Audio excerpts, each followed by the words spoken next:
ಒಂದು ಸ್ವಲ್ಪ ಗೋಡಂಬಿ ದ್ರಾಕ್ಷಿ ತೊಗೋಬೇಕು. ಒಂದು 3/4 ಕಪ್ಪಷ್ಟು ಕೇಸರಿಬಾತ್ ರವೆ ತೊಗೋಬೇಕು. 2 ಟೇಬಲ್ ಸ್ಪೂನಷ್ಟು ತುಪ್ಪ ಹಾಕ್ಕೊಂಡಿದ್ದೀನಿ, GRB ತುಪ್ಪ. ನಾವು ಯಾವಾಗಲೂ GRB ತುಪ್ಪನೇ ಯೂಸ್ ಮಾಡೋದು, ಸೊ GRB ತುಪ್ಪ ತೊಗೊಂಡಿದ್ದೀನಿ. ತುಪ್ಪ ಸ್ವಲ್ಪ ಕಾದ ತಕ್ಷಣ ಇದಕ್ಕೆ ಗೋಡಂಬಿ ದ್ರಾಕ್ಷಿನ ಹಾಕಿ ಫ್ರೈ ಮಾಡ್ಕೋಬೇಕು.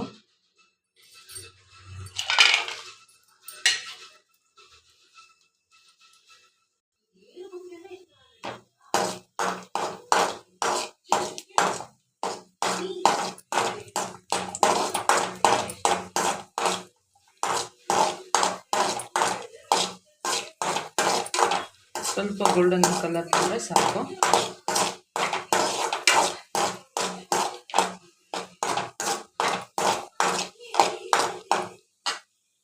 ತೆಗಿತಾ ಇದ್ದೇನೆ.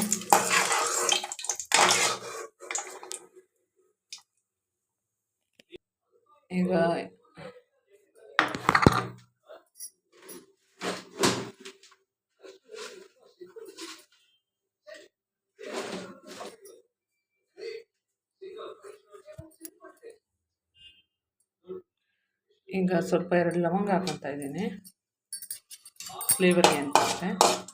ಇದೇನು ಜಾಸ್ತಿ ಹೊತ್ತು ಬೇಡ, 2 ನಿಮಿಷ ಫ್ರೈ ಆದರೆ ಸಾಕು. ಸೊ ಈಗ ರವೆ ಹಾಕೊತಾ ಇದ್ದೀನಿ.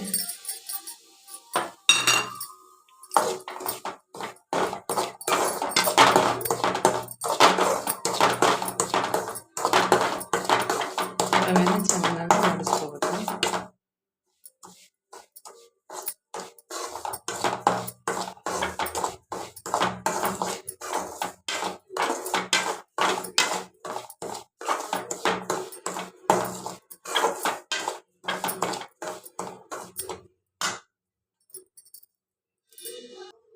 ತ್ರೀ ಟು 4 ಮಿನಿಟ್ಸು ಫ್ರೈ ಮಾಡ್ಕೋಬೇಕು.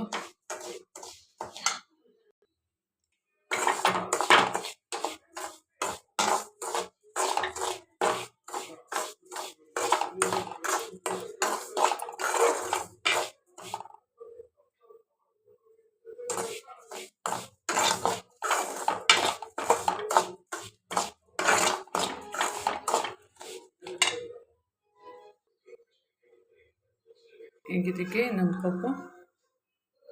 ಕಪ್ ರವೆ ಹಾಕಿದ್ದೀವಲ್ಲ, ಸೊ 2 ಕಪ್ಪು ನೀರಾರು ಹಾಕ್ಕೋಬೋದು, ಇಲ್ಲಾಂದರೆ ಹಾಲಾರು ಹಾಕಿ ಮಿಕ್ಸ್ ಮಾಡ್ಕೊಬೋದು.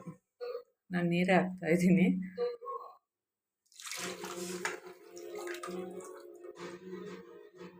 ಇದಕ್ಕೆ ಈಗ ಕಲರ್ ಹಾಕ್ಕೊಳ್ಳೋಣ.